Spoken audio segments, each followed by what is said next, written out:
Katalan pa trani, o katana trani, kakong tetluangi lang lo mase. Hey hika sereng minen koltri, min mangai tu ani, kay katan yan lalpa trani.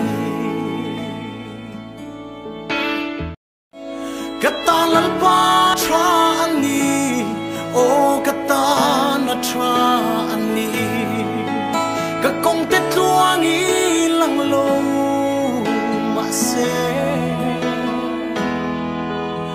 Hey hika sereng minen koltri, min mangai tu ani, kay katan yan lalpa trani. Katalan pa trani, o katana trani, kakong tetluangi lang lo mase.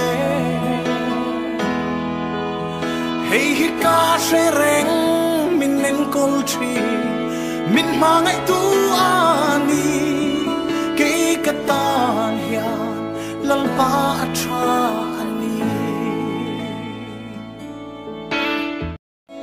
Katalan pa trani, o katana trani, kakong tetluangi lang lo mase.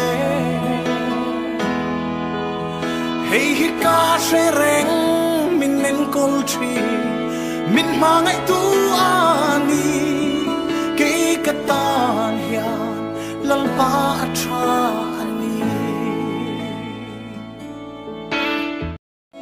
Katalan pa trani, o katana trani, kakong tetluangi lang lo mase.